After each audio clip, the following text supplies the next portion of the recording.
The item description for Innsmouth reads, "Beyond madness lies inspiration." Lovecraft reference aside, this is perhaps the best way to describe this build. Less than 24 hours after my last video, GGG released a patch that completely bricked a core interaction of my build. This forced me to build it in a completely different way, taking ideas and other interesting tech from other people's builds. The end result is a build that is significantly better than my previous build by virtually every metric. Not only is it better than my previous build, I'll go as far as to say this is one of the strongest builds in Path of Exile 2, especially given its budget. We have ridiculous single target damage, one-shotting nearly every enemy in the game. We have screen-wide clear, and we are incredibly tanky. And I've managed to put all of this together in roughly a 25 to 30 divine budget. And we do all of this without having a single skill equipped on our hotbar. Welcome to Cast on Weapon Swap, the most insane build in Path of Exile 2. I'll let the gameplay do the rest of the talking.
You cannot stop us.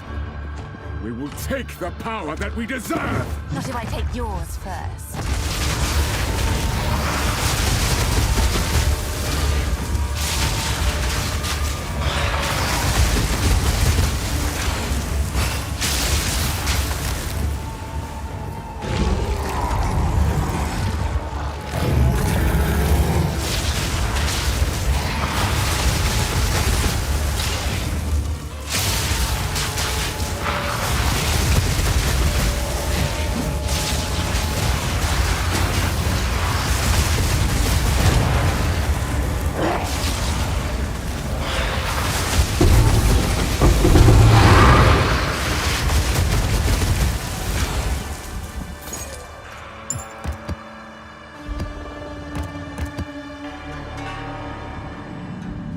So, were you able to figure out what's happening? The first step to unlocking this madness is to solve mana.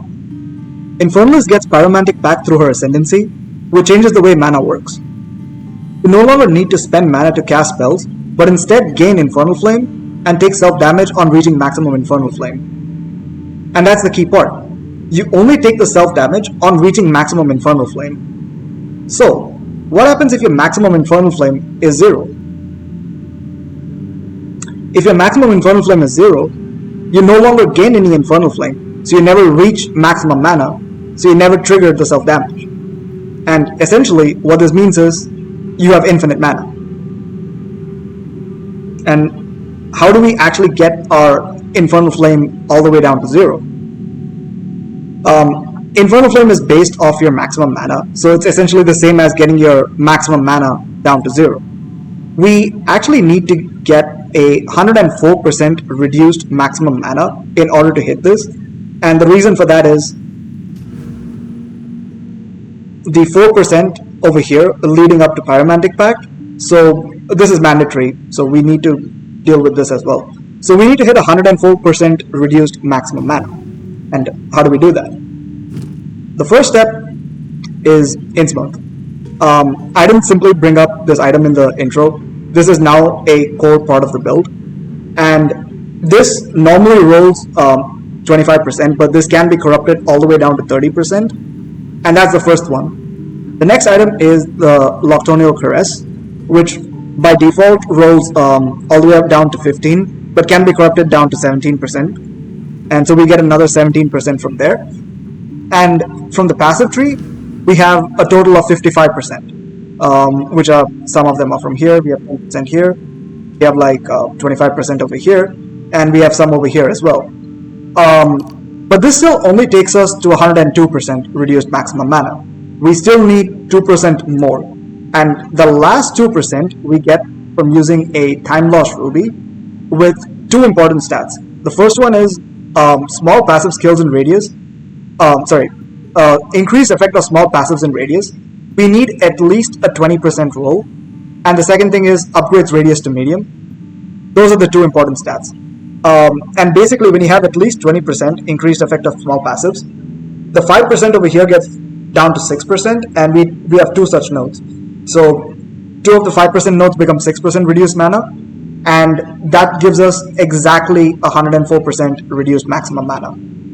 And that's how we get our maximum mana down to 0. There is also one more item, which is the Vol's Protector Chest, which can roll 25% reduced maximum mana. But the problem with that is the chest is far too strong defensively to give up, and it's really not worth it, especially when you can do it without it. So that's how we get our maximum mana down to 0. Now, full disclaimer, I did not discover this interaction. I learned of this interaction from a Reddit thread, which I will link down in the description. The other thing about this is not actually a bug. At least I don't believe it to be a bug. Wording in Path of Exile is very precise. And from everything that we've done here, we're not violating any of the wording laid out by the game. Our maximum Infernal Flame is 0, so we never gain any Infernal Flame, so we never reach the maximum to trigger the self-damage. That's totally fine. Like that is not a violation of any of the rules laid out by the game. There is no condition that you need to gain Infernal Flame in order to cast a spell. Like, that is not a prerequisite. So, I don't believe this particular interaction to be a bug. This is completely well within the game's rules. So, that's basically where we are with this.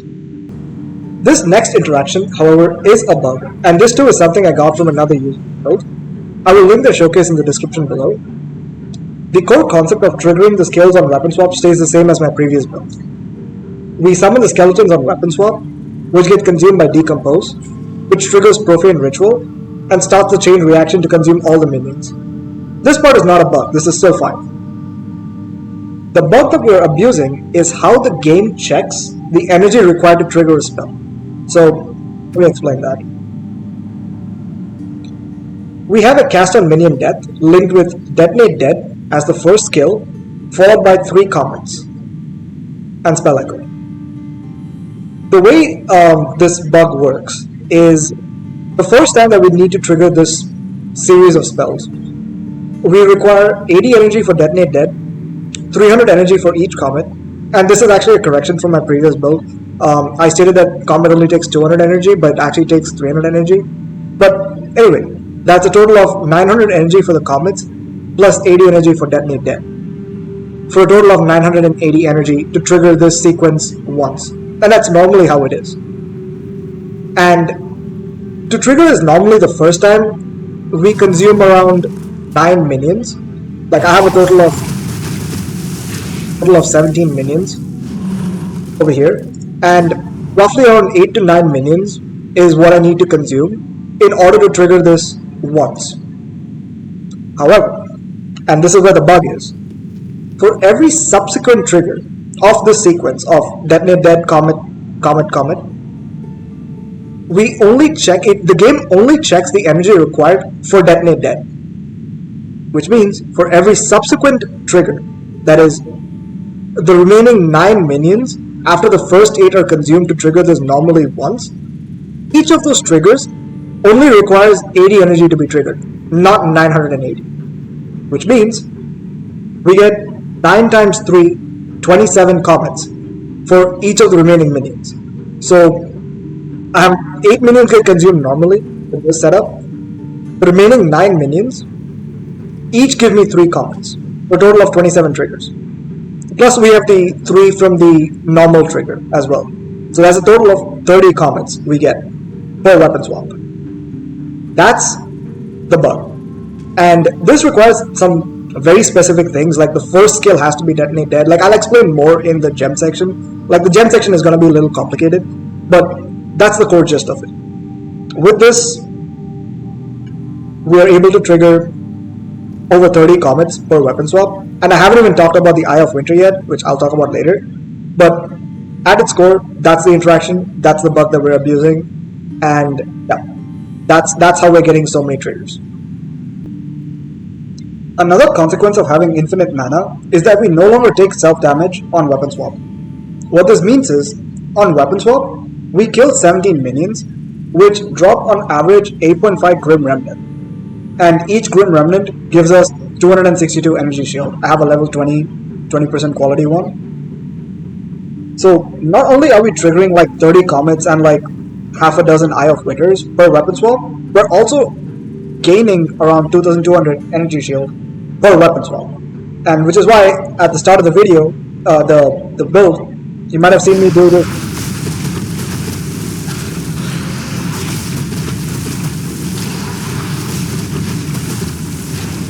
But basically at the start of every map, you do that little dance to just top yourself up all the way to your maximum. And that basically means you start every map with your full Grim Feast bar. Same thing for bosses as well. And every time you weapon swap, you basically recover around 2200 energy shield. And that is only from your minions that die. That is not counting the actual Grim Remnants that the enemies drop as well. What this means essentially is that you're borderline unkillable for most mapping scenarios. You're like near permanently always at maximum Grim Feast, and yeah, you're very tanky basically. And this completely solves all of our recovery needs. We don't need to do anything with having like a high or low energy shield. We don't need to worry about Eternal Youth, Life Flash. There's no buttons to press. You're just completely having your recovery taken care of with this. So yeah, weapon swapping is not just offense, it is also our defense. Okay, so let's talk about the gear for our build. Starting with these two items, the Innsmouth and the Luctonial Curse. Both of these are mandatory to hit the 104% reduced mana. And the thing is, you need perfect rolls. You need 30% reduced maximum mana corruption for Innsmouth, and you also need 17% reduced maximum mana for Luctonial Caress. Now, the good news is, both of these are dirt cheap uniques. They're both 1 Exalt leveling uniques. But the problem is, the supply for perfect rolls for both these uniques are very limited. So, keep an eye out on the market to see if any of them show up, or corrupt them yourself. Hopefully you'll land them pretty soon. I think really the issue is both from a lack of supply and a lack of demand, but as people start corrupting these uniques, there'll be more in the market. So that's the only thing for these two uniques. You need absolute perfect rolls. Corpse Weight, as I mentioned, this is the core part of the other core part of the build that creates the triggers. When you weapon swap, Decompose is needed to consume the minions and stop the chain reaction. So this is mandatory. we're kind of starved on resist, so try to get one with a good resistance corruption. But if you have that solved, just go for movement speed. Infernal Clasp is just a very cheap, good unique. It gives us a lot of fire res and also helps us hit our 90% max fire res, which is really nice. So just overall a very solid belt.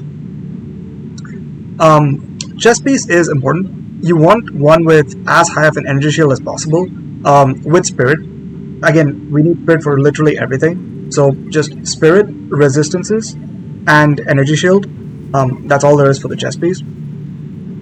Amulet, similar story, but the important thing is you want +3 to level up all spell skills. Again, we have infinite mana, so there is no downside to increasing the level of spells, since we're not paying any extra mana cost. So it's the best stat that you can get. And of course, you also want spirit over there, and also get life, resist, attributes if you need, etc. For the 2 rings, I'm running 2 unset rings, and strictly speaking, you don't need to run unset rings. The only reason I'm running the unset rings is because we have so much extra spirit on our defensive stance, so I'm using the 2 unset rings to add 2 more cast on dodges. Again, they're only for utility. If you're struggling to cap your resistances, you can drop one of the unset rings for a resistance ring. So that's perfectly fine. I was just really adamant on trying to get trigger as many spells as I can because we can. We have infinite mana, so that's why I went with 2 onset rings. I will say though, especially considering we're running so many uniques, it is kind of difficult to cap your resistances, especially chaos. So feel free to drop one of these if you're struggling for that. So that pretty much covers the common stuff. Now let's talk about the stuff we have for the offensive and defensive. I'll start with the offensive setup. So again, let me just turn off so that they don't keep blowing up. Yeah, the story is the same. Want a rattling scepter with as much spirit as possible. Again, that's literally the only stat that matters. Just get spirit as high as you can. Threaded light, same story. This, we have how much spirit? We have almost 500 spirit, and at 14% spell damage per 10 spirit, that's almost 700% increased spell damage. That's just ridiculous, and it's free. Definitely run it. And if you can get it corrupted, this 14% can go all the way up to 15%. So yeah, if you can get that, that's even better. Yeah, just a very good shield focus. So it's an obvious choice. Now coming back to the defensive stance, we're now running a scepter with malice. Malice is it's not super important, but it's just nice to have. And again, the same story, just as high of a spirit as you can get. That's it, nothing else matters. Just this number you see over here, the spirit, get it as high as you can. And for the shield, I'm not running a shield for the defensive stance. The way we're kind of having an offensive and defensive stance is no longer by having a high and low energy shield, but we're investing into block as one of the defensive layers in the defensive stance. So Rest of Ardra is good for giving us more cooldown recovery for Blink, and we have 3 cast on dodges, so it's really good. Just more mobility is nice, but strictly speaking, this is not all that important. You can run an Oak Swan, for example, and that gives you even more block and some chaos res, and also gives some spirit. Thing is, I have more spirit than I know what to do with, so I don't see the point in running Oak Swan. I literally don't have anything I can do with that extra spirit. So you can play around with any shield that you want, really. It's up to you. It's very flexible. Your defensive stance is pretty flexible. There's many things you can do here.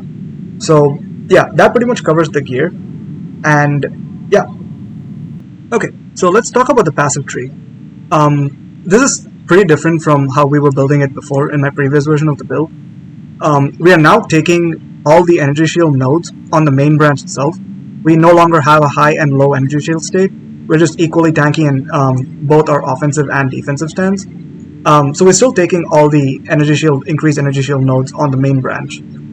The important changes are, on the main branch, you want all the sources of reduced maximum mana. So a melding node over here. We come all the way down here to take this vulgar methods wheel, and we also take the brute strength wheel as well. And as I mentioned earlier, we also need a time loss ruby with at least 20% effect of small passives and upgrades radius to medium in order to get both these nodes to 6% reduced mana. That's how we reach 104% reduced mana.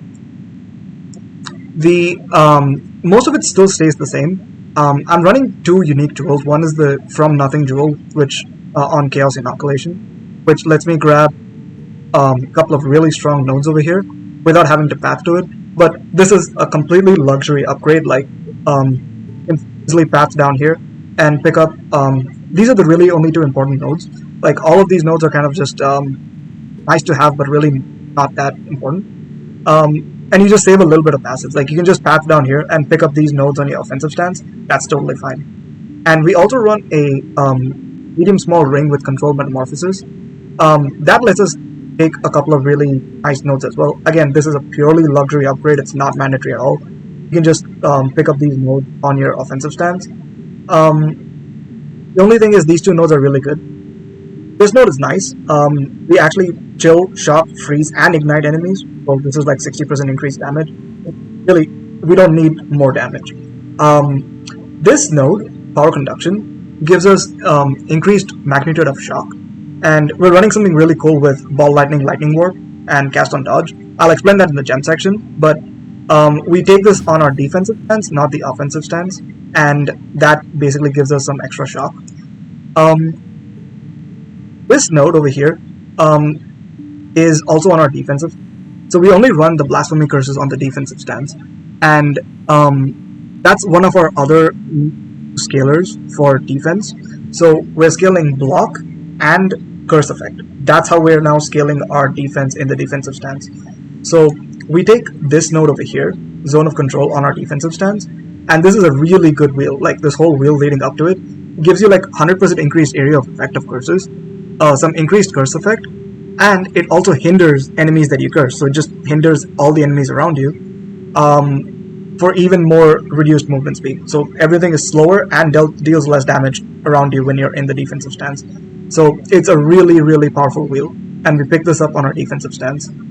The other things we pick up on the defensive stance are these nodes over here for increased block, and some more increased block over here. So this puts us at roughly around, I think, like 50% block in our defensive stance. If I pop to the stance, sorry.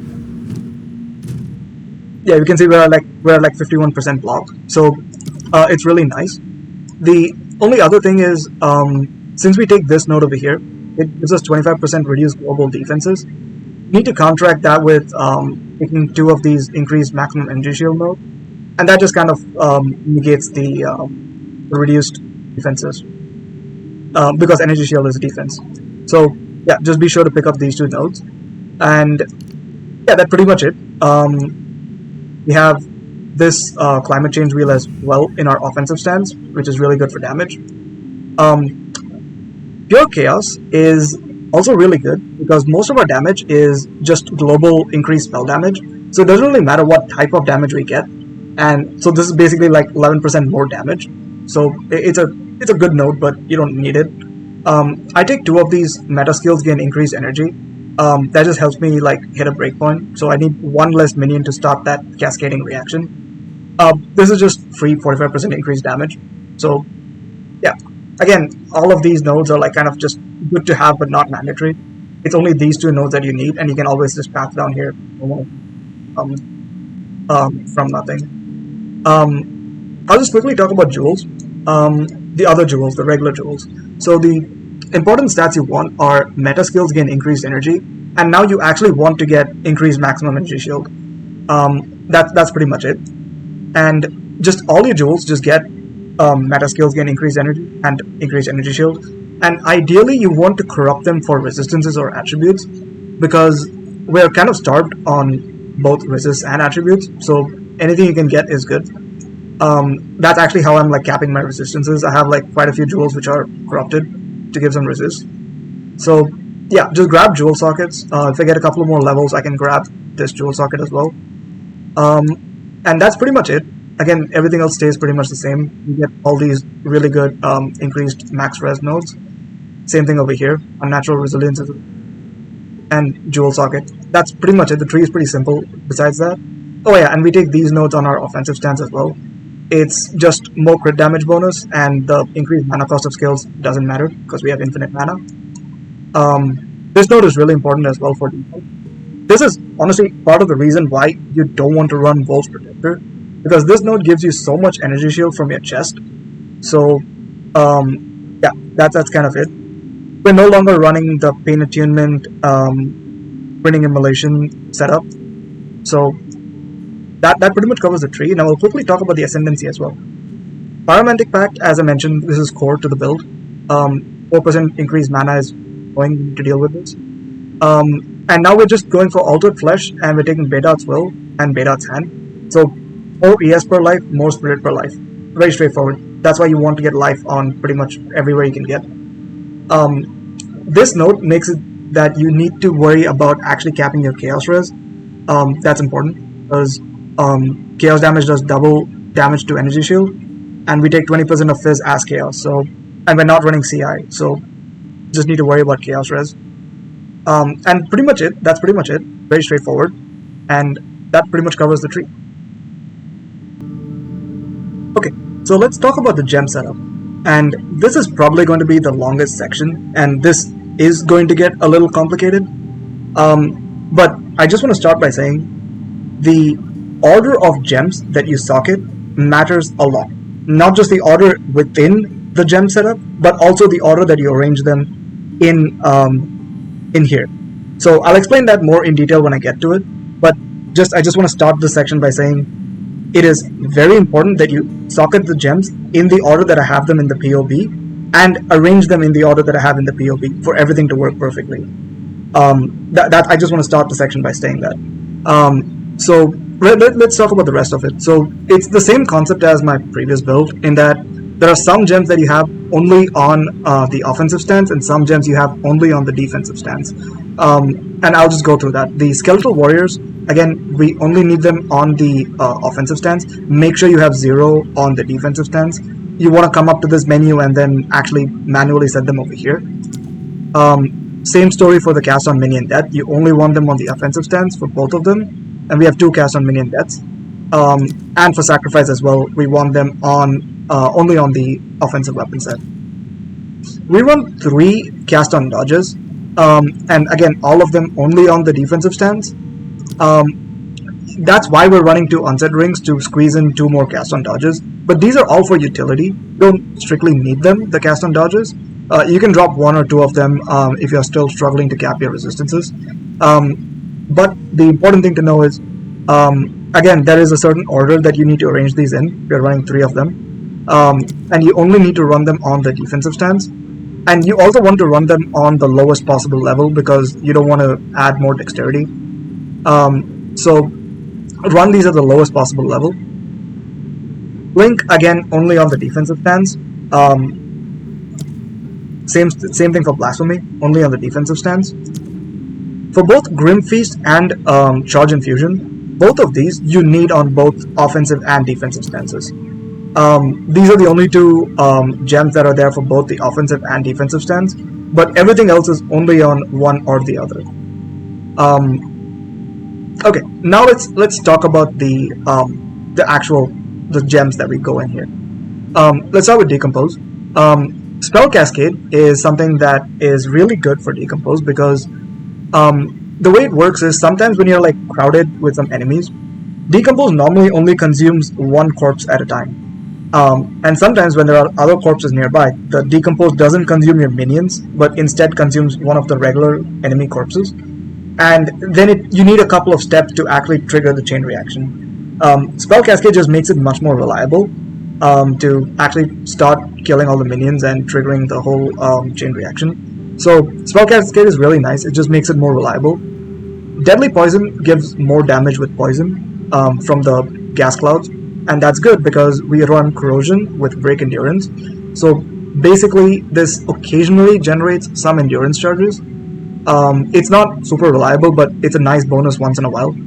And that's good because Charge Infusion gives us more defenses when you have an Endurance Charge.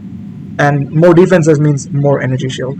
So once in a while you get more ES, it's just good to have. So that's Decompose. Malice, the only support gem I'm running is Persistence, which just gives a little bit more skill effect duration. And this applies critical weakness to nearby enemies, so they get crit more often. Skeletal Warriors, okay, so let's start here. The first really important thing is you need to get them to level 21. That's the breakpoint for their reservation to go from 20 to 19 spirit. So you want to hit level 21. And the way we do that is using Physical Mastery and a level 20 gem. If you don't have a level 20 gem, you can also run Minion Mastery, and that'll get you to level 21. The other supports I'm running are Infernal Legion, Feeding Frenzy, and Minion Instability. And this basically automatically kills the Scepters, the Warriors. Normally you consume them normally with the Decompose, but sometimes you blink into a pack and you get frozen or stunned or something and you can't move, or you're just surrounded by enemies. In those cases, you still want them to die on their own, so it's just nice to kill them a little faster. In the scenario that you're like stuck and you can't move for some reason, it's just good insurance. So that's the Skeletal Warriors. Okay. Cast on Minion Death. Here's where the whole ordering and everything starts to matter. Very important. The first cast on Minion Death, that is the topmost one you have, that has to be the Detonate Dead with the 3 Comets link.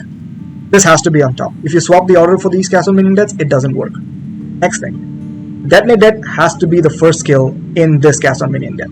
If you swap the Comet and cast Detonate Dead, it doesn't work. Very important. Make sure you have that. And again, the links are just Detonate Dead. Level doesn't matter anymore. Comet, just get level 21 Comet as high of a level as possible. Again, infinite mana. Run every skill at as high of a level as you can. We have 3 Comets. Actually, this one is not even level 21. But I should get it to level 21. And of course, Spell Echo. It's like the best support for Comet. So, that's cast on Minion Death. The next cast on Minion Death is Profane Ritual. And Profane Ritual is important. You want the second cast on Minion Death to have Profane Ritual, because the way, if you don't have Profane Ritual, you still manually need to consume a lot of minions with Decompose before this gets triggered. However, this cast on Minion Death, you just need to consume, I think, 2 minions for this whole thing to trigger, and then Profane Ritual will consume the rest of the minions. It's what makes it like an instant detonation. Otherwise, you need to take a couple of steps. So it's very important to have Profane Ritual. Eye of Winter is really good. It does. We trigger this setup is triggered like I think around 8 or 9 times. So we generate like around 8 or 9 Eye of Winters. Again, just as high of a level as possible. This is what helps our clear actually. This is like a supplement to our clear along with the Comets. And Lightning Warp is very interesting as well. And I'll explain that why. With our cast on dodge, we're triggering ball lightnings, and basically what that means is we blink into a pack, we trigger the ball lightnings, and then when we swap and we trigger this setup, the lightning warp kind of like just zips you around the place. It's, again, strictly speaking, not mandatory, but it's just nice to flicker around the whole map. So that's really nice. And these 2 supports, Ricochet and Fork, are to really help Eye of Winter clear a bit better. Again, this is like our supplementary clear setup, so just experiment with whatever supports you want. But that's pretty much the second cast on Minion Death. Sacrifice, it's just mandatory to consume the minions. I just put Minion Mastery because I don't have anything else. Cast on Dodge, okay, this is the next part. Again, these are only on the defensive setup, and again, you want to run these at as low of a level as possible, like level 14. Because you don't want to have more dexterity. First thing is, make sure that you quality it up, because that reduces the reservation. Same story goes for Blasphemy as well. But the first cast on dodge, you want 2 ball lightnings with Scattershot and Bludgeon. And the reason for that is, so the way it works when you have 2 ball lightnings, or 2 like projectile skills, for example, on the same cast on dodge, when you trigger cast on, like when you blink once, the way it works is the first 3 ball lightnings shoot from the initial position, and the second set of ball lightnings shoot from your like final position. And that's really important because the way your playstyle is going to work is you want to like kind of blink into packs, weapon swap, trigger all your spells, and then that should clear the screen, right? But the thing is, in order to actually trigger your spells, you need to take a couple of steps to walk around. And if you blink into a pack, you get surrounded, right? So that's why we have bludgeon. And the way it works with ball lightning and bludgeon is when you blink back, all these ball lightnings push the enemies away, and you get a lot of space to move around, and then you can like really trigger all of the spells, right? So that's why it's really important, and you want to make sure this is your topmost cast on dodge. If you swap the order, again, it doesn't work. Very important. The next part is the second cast on dodge with Lightning Warp and Eye of Winter, and we also have Shock Siphon and Overcharge. That's for the Lightning Warp. So the way it works when you have this setup and this Lightning Warp is when you blink, this creates a shock ground on the location that you land in. So you can see like there's a little shock ground over there. And that's why we run Overcharge, because that increases the effect of that shock ground. The less shock duration doesn't matter. Shock Siphon is occasionally when Lightning Warp kills an enemy, you just recover 4% ES. And since this has a built-in Culling Strike to it, it just procs once in a while, just a bit more recovery. And Eye of Winter has a cool effect where, like, when it passes over a elemental ground effect, it takes on that effect and applies it to nearby enemies. So this Eye of Winter takes on the lightning ground effect from the Lightning Warp and just spreads it around. It just proliferates the shocks a bit better. And this is the reason why in our passive tree we take Power Conduction Node, because that increases the magnitude of the shock generated by that Lightning Warp. So we actually have two Lightning Warps, right? We have one Lightning Warp in the defensive stance and one in the offensive stance. They both kind of do different things. This is more for like flickering around when you weapon swap. This is for creating the shock round when you jump in. And again, order of the spells matter. If you swap the Lightning Warp with Eye of Winter around, it changes the way it works. Make sure Lightning Warp is the first skill. Everything that I'm saying over here, make sure that you have it in the same exact order that I have it in. You can experiment, like, feel free to experiment. You have infinite mana, you can run any skill you want. You'll find some really funny effects. There are some really funny bugs that I found as well. Just saying, like, if you want this exact setup that you see here, run it in the order that I have it linked. So that's the Lightning Warp setup. It creates the shock round. And this creates like a 42% shock round as well. So like we just have free 42% shock on every enemy, including bosses. So that's really nice. The third cast on dodge is Enfeeble, along with Flame Wall and Fortress for the Flame Wall, as well as Burning Inscription to create Burning Ground from Enfeeble. Now the actual ignite from the Burning Inscription is 0 because we have 0 mana. But that's not why we're running the Burning Inscription. It's to create the Burning Ground. And when the Eye of Winter, this Eye of Winter actually, care about this because this is what's actually dealing the damage. When this passes over the ignited ground, it gains 50% damage as extra fire damage. Same thing for the Lightning Warp as well. So this Eye of Winter actually has like 100% of damage as, like 50% of it as extra lightning, and 50% of it as extra fire from the Burning Ground. And of course, we also have Flame Wall to give even more damage to the Eye of Winter when it passes through it. So basically, your playstyle is going to be like, or in the Flame Wall, the weapon. And all these Eye of Winter shoot out. The Eye of Winter is buffed by the Lightning Ground, the Burning Ground, as well as the Flame Wall. So that gives like a lot of damage to the Eye of Winter. Theoretically, you could also have Frostbolt, like if I replace one of the ball lightnings with Frostbolt, to give also like chilled ground, but I much prefer the utility of having two ball lightnings with the bludgeon.